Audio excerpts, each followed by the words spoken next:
So we started actually digging the foundations, as you know, and we think we're more or less in the right range. So we're waiting for the building inspector to come and have a look. So there's a little bit more digging we think we can do before the building inspector comes, but we don't want to dig ourselves into a position where we can't modify the dig to suit the building inspector.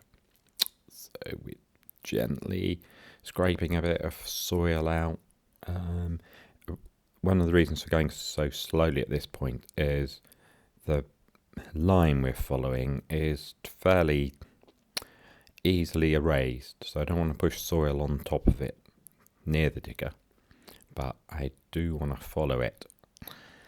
So once I've made a bit of a notch, it gets a lot easier to follow because I'm just digging in the notch. Digging the sides in a bit. I mean, I can do it with the bucket, but it's a lot faster just to do it with a spade, and it does a gentler job as well. It does when I'm digging. So at this point, we don't really know exactly what we're looking for, apart from solid ground, of course, but we don't really know what that looks like because we haven't dug these sort of foundation trenches before.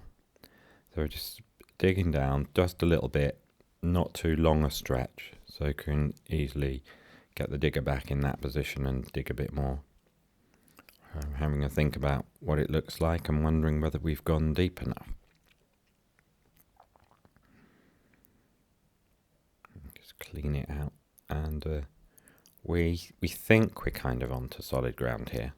I mean, as it happens, once the building inspector came, we probably hadn't gone deep enough in that part, but more about that later. So I'm manoeuvring around these survey pegs, and then Paula's manoeuvring around the survey pegs as well, so we don't run them over. Could give us a puncture, and we lose the position of them, of course.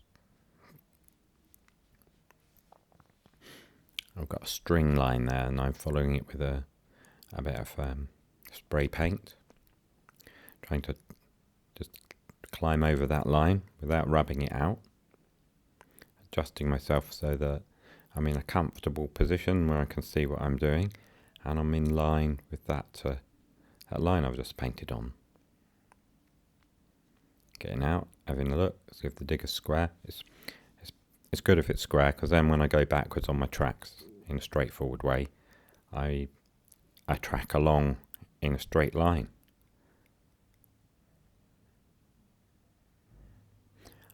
It looked like I dig up the peg there and threw it in the bin. Threw it in the dumper. I don't know if I did. What do you think? So yeah, the expert digger drivers will go, well, you shouldn't be digging such a short bit. But in this case, I'm deliberately digging a short bit because I want to, as before, I want to be able to get back in. Here's the inspector, and he's having a look. He's poking it with a stick. I don't know if that's standard building inspector technique. And he's drawing a little drawing to show what he wants. So what he's actually saying is, I want you to dig down in the deep bit until you're 150 millimeters below any man-made structures, which is a bit deeper than where we are. Here comes Terry, and he's brought some blocks. That was the first time we had some stuff delivered by our builders. Felt like progress. Anyway, back to the main story. So the building inspector said, dig down until you 150 millimeters below any man-made structures, and in any case, dig down to the layer he described as ochre. So that's what we're doing. We're digging down to the layer that looks at ochre. And he also explained that you can't change the depth of your foundation unless you're 800 millimeters away from any corner. So we hadn't really appreciated that. But apart from this requirement to dig down to undisturbed ground, etc., he also said that it was generally okay if we dug down 700 millimeters. Now, we interpreted that to mean 700 millimetres of concrete. And since the concrete isn't planned to come right up to the soil surface level here, we dug it about 80 millimetres deeper than we needed to. And we did quite a lot of that 80 millimetres too deep, and it was quite a fiddle then stepping back up to the right level and keeping that those steps 800 millimetres away from the corners. With hindsight, I strongly suspect that because it was only 80 millimetres, we could have got away with just ignoring that and just sloping it up a bit anywhere it was convenient by that 80 millimetres. I've not seen anything to suggest that any building practices are quite as precise as that in terms of thick layers of concrete. So anyway, I'm not sure if I said, but that foundation at the end there is the deepest part of the foundation in the whole place, and it's 1.85 metres deep in that left-hand corner, and that's because it's on top of a swimming pool which was dug into what was mostly a made ground.